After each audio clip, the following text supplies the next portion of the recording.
बढ़ते आगे और यहां से रुख बड़ी खबर का करेंगे। ईडी की तरफ से बड़ा एक्शन देखने को मिला है। आपको बता दें कि आंध्र प्रदेश, तेलंगाना, महाराष्ट्र, मध्य प्रदेश, छत्तीसगढ़, गुजरात, राजस्थान, बिहार, उत्तर प्रदेश और दिल्ली एनसीआर में एक साथ 15 ठिकानों पर ईडी की टीम की तरफ से छापेमारी चल रही है। ईडी का यह एक्शन जून में सीबीआई की तरफ से दर्ज की गई एक केस के सिलसिले में किया जा रहा है। आरोप है कि मेडिकल कॉलेजों के निरीक्षण से जुड़ी गोपनीय जानकारी मैनेजर और बिचौलियों को देने के बाद नेशनल मेडिकल कमीशन के अधिकारियों को रिश्वत दी गई। आरोप यह है कि एकेडमिक कोर्स चलाने की मंजूरी लेने के लिए रिश्वत दी गई। जिन जगहों पर छापेमारी की गई उनमें कई राज्यों में मौजूद मेडिकल कॉलेजों की 7 जगह और एफआईआर में आरोपी के तौर पर नामजद कुछ लोग शामिल हैं।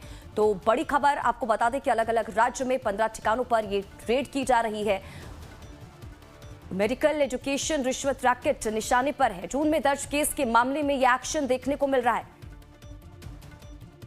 बड़ी खबर इस वक्त की आपको बता दें कि ईडी की तरफ से 15 ठिकानों पर छापेमारी की जा रही है अलग अलग राज्यों में। अलग अलग राज्यों की बात करें तो आंध्र प्रदेश, तेलंगाना, महाराष्ट्र, मध्य प्रदेश, छत्तीसगढ़, गुजरात, राजस्थान, बिहार, उत्तर प्रदेश और दिल्ली एनसीआर में एक साथ 15 ठिकानों पर ईडी की टीम मौजूद है।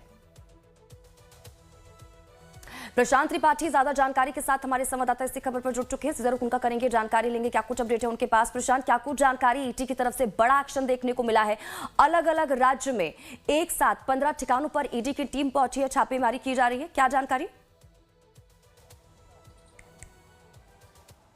देखिए 10 राज्यों में ये छापेमारी चल रही है, जिसमें दिल्ली एनसीटी और यूपी, फरीदाबाद, हरियाणा, छत्तीसगढ़ और इस तरह से तेलंगाना सहित कुल 10 राज्य है, जहां पे 10 राज्यों में के 15 जगहों पे ये छापेमारी चल रही है।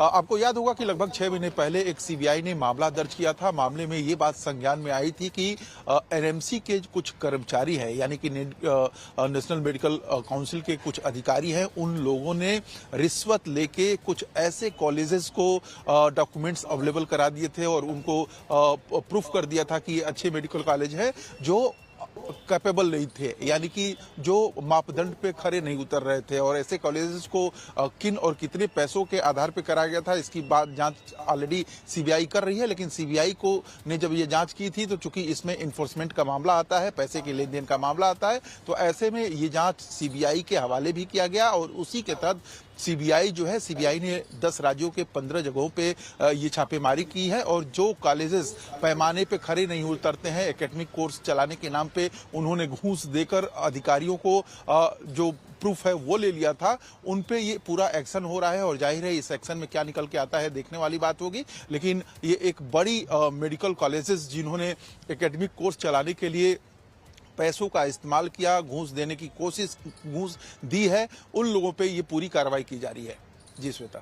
बिल्कुल प्रशांत, कई लोगों पर को लेकर एफआईआर भी दर्ज की गई है, जानकारी इसको लेकर दीजिएगा आप कि प्रशांत अभी भी क्या ये छापेमारी चल रही है, टीमें यहाँ पर मौजूद हैं, कुछ हाथ अभी तक लग पाया है, कोई जानकारी इससे रिलेटेड? देखिए जो एनएमसी के कर्मचारी हैं वो जहां पे रहते हैं उस स्टेट से संबंधित होता है और उन्हीं जगहों पे ये छापेमारी चल रही है। जाहिर है एनएमसी के जो कर्मचारी हैं, जिन लोगों पे आरोप है कि उन्होंने पैसे लेके डॉक्यूमेंट्स अवेलेबल कराए हैं और छूट दी है, उन पे ये पूरा का पूरा एक्शन लिया जा रहा है। उनसे ये पता करने की कोशिश की जा रही है कि क्या ये सिर्फ वही 7 खासतौर पर मेडिकल कॉलेजेस हैं जिनको एकेडमिक कोर्स चलाने की छूट में आपने रियायत दी है या कुछ और भी है। तो तमाम ये सवालात हैं जो अभी ईडी पूछताछ कर रही है और इस पूछताछ के बाद साफ हो पाएगा कि ये जो एनएमसी के कर्मचारी और अधिकारी हैं वो किन किन जगहों पे कितना संलिप्त हैं। तो जाहिर है एक बड़ा, आप कह सकती हैं कि बड़ा मामला उजागर हुआ है, जिसको ईडी ने रेड करके सबके सामने ला दिया है। और जाहिर है कहीं प्रशांत भी कहा जा सकता है इस छापेमारी और एक्शन के बाद आने वाले समय में कई अधिकारियों पर गाज गिरती हुई भी नजर आ सकती है। बहुत बहुत शुक्रिया प्रशांत इन तमाम जानकारी के लिए और हमारे साथ जुड़ने के लिए। आप नजर